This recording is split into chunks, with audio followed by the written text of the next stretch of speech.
जीतेगा जनसुराज ही। इसलिए नहीं कि हमको कोई बहुत अहंकार है, इसलिए कि आप ही के कौम में तो ये बात बताई गई है कि ईमानदारी से किया हुआ कोई प्रयास खाली नहीं जा सकता। हम लोग ईमानदारी से 2 साल घर परिवार छोड़कर, जितना किसी ने 70 साल मेहनत न की हो, उतनी मेहनत, उतनी ईमानदारी, उतना पसीना बहा है। खाली कैसे चला जाएगा? आपको तो खाली इतना ही तय करना है कि आपको जनसुराज में कभी जुड़ना है कि जीतने के बाद जुड़ना है। जुड़ना तो आपको जनसुराज ही में। गांधी को छोड़कर कहां जाएंगे? गांधी से बड़ा कोई विचार ही नहीं है। जिससे आप लड़ना चाह रहे हैं, उस विचारधारा से लड़ना है तो उसका एक ही हथियार है, वो है महात्मा गांधी। और जनसुराज उसी महात्मा गांधी की विचारधारा के आधार पर एक नई व्यवस्था खड़ा करने का अभियान। आप अपने बच्चों का चेहरा साल भर नहीं देखते हैं। एक बार कोई ईद में घर में शादी हो तो आता है, साल भर आपके जवान बच्चे घर नहीं आते। हम क्या उसकी चर्चा करेंगे? ये दुर्दशा इसलिए है कि आपने अपने कौम में जो बातें बताई गई हैं सियासी नजरिए से, उससे किनारा कर लिया। जद्दोजहद की आप बात कर रहे हैं, किसी भी धर्म से ज्यादा इस्लाम में ये बताया गया है कि बिना जद्दोजहद के जीवन में कुछ भी हासिल नहीं हो सकता।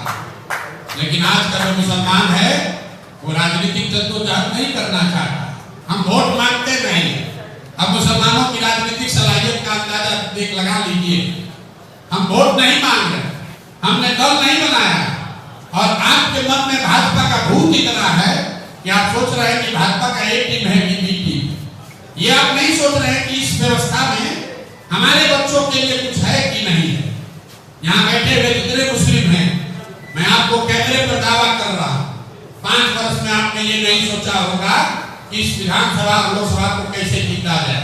आपने यही सोचा होगा, अगर आप राजनीतिक तौर पर समझदार भी हैं तो यही सोच रहे हैं कि यहाँ पर भाजपा को कैसे हराया जाएगा। पूरे अभियान के दौरान सिर्फ गांधी जी का ही पिक्चर रहा है, लेकिन जब दल बनने की प्रक्रिया शुरू हुई तो संविधान को बनाने के लिए यहाँ हम लोगों ने करीब 1000 मीटिंग लोगों ने करी, और उसमें कोई 3-3 घंटे की बैठकें हुई हैं हर प्रखंड में। ये पहला ऐसा लोकतांत्रिक तरीके से बनाया जाने वाला दल है जिसका संविधान 1000 मीटिंग करके बनाया गया है। और उसमें सैकड़ों सवालों में ये भी एक सवाल था कि क्या गांधी जी के साथ कोई दूसरे भी ऐसे नेता हैं, आइकन हैं, जिनको कि हम लोग को पार्टी में, अपने लोगों में या स्टैंडर्ड पार्टी फॉर्मेट में उनको रखना है। और उसमें नीचे से बात आई कि नहीं, इसमें बाबा साहब का भी पिक्चर होना चाहिए। और बाकायदा इस पर चर्चा होने के बाद ये तय किया गया कि पार्टी के झंडे में और जितने लोगो हैं उसमें महात्मा गांधी के साथ साथ बाबा साहब का भी पिक्चर रहेगा।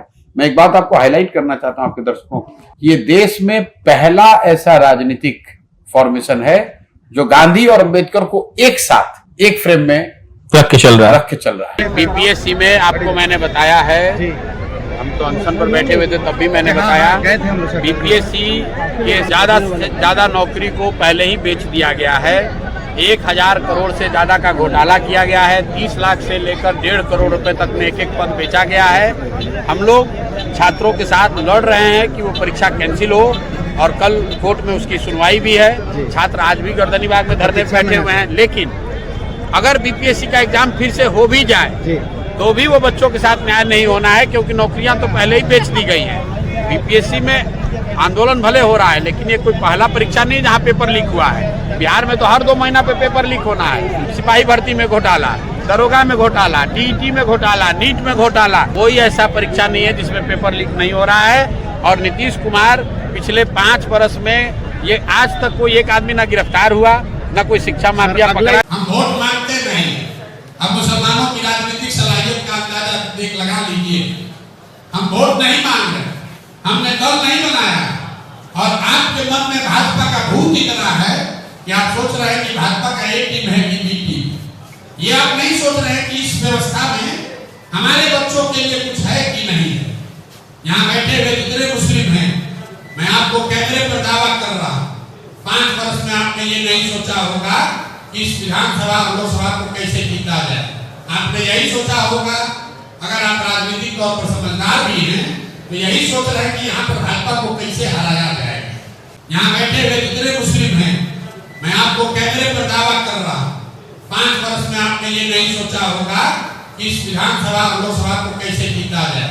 आपने यही सोचा होगा, अगर आप राजनीतिक तौर पर समझदार भी हैं तो यही सोच रहे हैं कि यहाँ पर भाजपा को कैसे हराया जाएगा। यही गलती अब आपके दिमाग में, यही नुकसान आपको आरजेडी ने किया। आप जब कांग्रेस को वोट देते थे, कांग्रेस वाले काम करे न करे, भले आप अंत में जाकर कांग्रेस को वोट दे, लेकिन कांग्रेस से कम आप सवाल जवाब करते थे कि भाई तुमको क्यों दे वोट। ये लालू जी ने जो भाजपा का डर का भौकाल खड़ा किया, अब इसमें सवाल पूछना तो छोड़ दीजिए। मुसलमानों के मोहल्लों में, मुसलमानों के गांव में जाइए, मुसलमान कहता है भैया हमसे वोट मांगने क्यों आए, हम तो आपके साथ हैं ही, पहले आप हिंदू वोट अपना सर्वे किए। प्रशांत जी का जो अभी प्रयास चल रहा है, जन जन में जो संवाद जा रहा है, जो तुम्हारी अहमियत जो है उसमें तुम्हारी जागृति में ही तुम्हारी उपलब्धि छिपी हुई है, इसलिए संभावना तो बन रही है, अगली सरकार बनने जा रही है। जन सुराज आने से ये फायदा हुआ है कि सबकी चादर अब थोड़ी सी लंबी हो गई है, और जो भी प्रत्यक्ष अप्रत्यक्ष पार्टी दिख रही है आपकी, उनकी चादरें अब कम कम होती जा रही है। जन सुराज ऐसा है, एक बहुत बड़ा भूचाल लाएगा, इसलिए भूचाल लाएगा, इसमें हर वर्ग के लोग जुड़े हुए हैं, इसमें कहीं नहीं है कि कोई वर्ग जुड़ा नहीं है, सब वर्ग, सवर्ण हो, SC ST हो, अनपढ़ हो, गवार हो या पढ़े लिखे हो, जितने वर्ग के लोग हैं लगभग सभी लोग इसमें जुड़े हुए हैं। इस सत्याग्रह आश्रम में प्रशिक्षण किया जा रहा है। जो छात्र युवा हैं जो चाहते हैं बिहार में बदलाव, उनको यहाँ पे इस अभियान का योद्धा बनाया जा रहा है। इसी तरह बिहार के 38 जिला से लोग प्रशांत की विचारधारा से सहमत है, तभी आ रहे हैं।